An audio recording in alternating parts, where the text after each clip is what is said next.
Really passionate about the advice I give to people, and I get even more passionate about when they don't take my advice.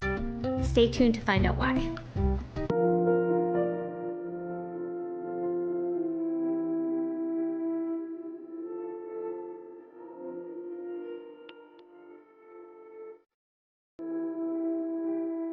Listen, I've been probably giving financial advice for over 25 years. And of course, I've evolved over the last 25 years and things have changed over the last 25 years. I've learned a lot.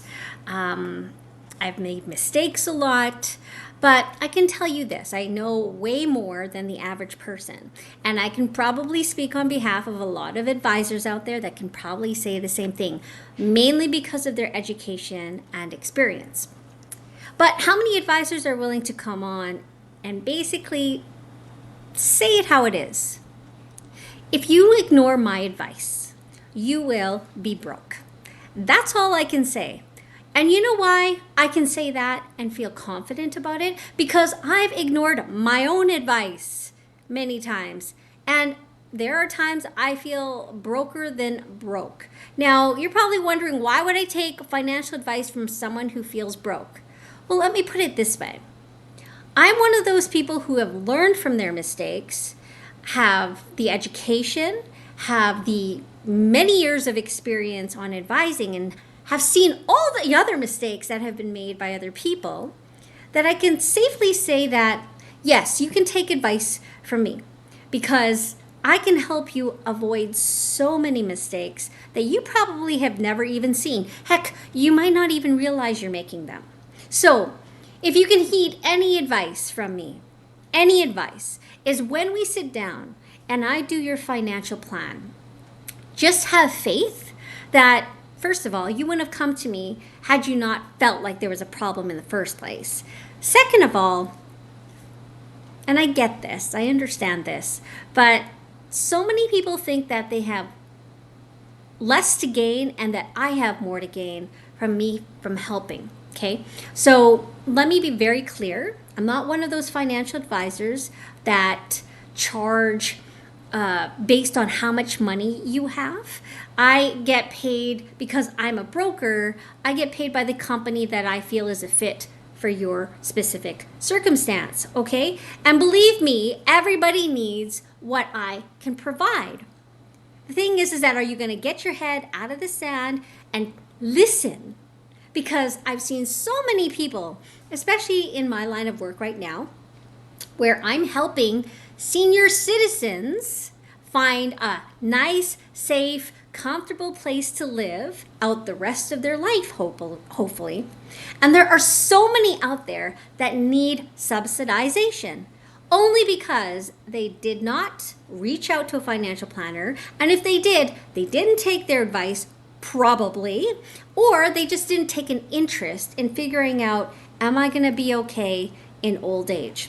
Okay, and as you can tell, I'm very passionate because I've been speaking to this for many, many, many years, and I still have clients that still second guess me, that still second guess the plan, even though I've laid it out in front of them, like, this is the only way you're going to have enough money when you need it and you stop working.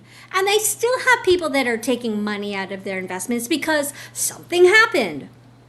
Listen, I'm not passing judgment. Things happen. I've made the same mistakes. But that is the reason why I'm probably the best person to give you this advice, because I've made the same mistakes.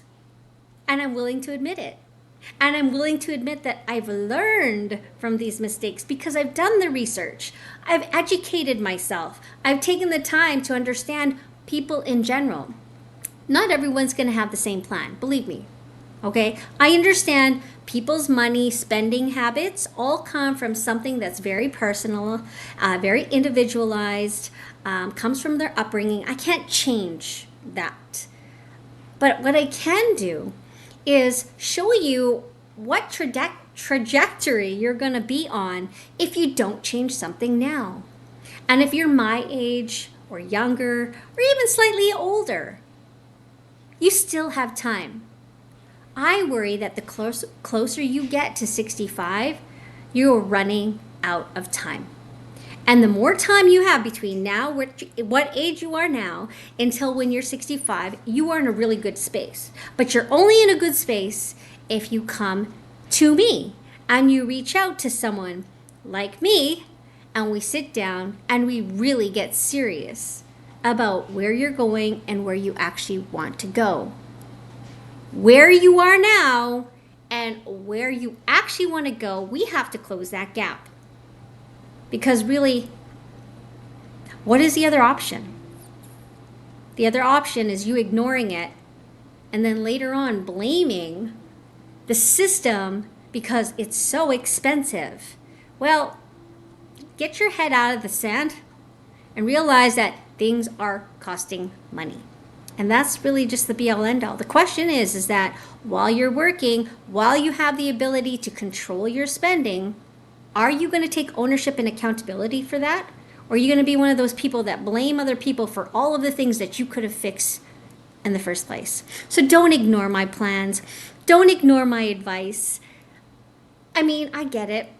You might have a really good advisor, but a second opinion on where you're going might be a really good idea. Anyways, I got you all. Have an awesome day.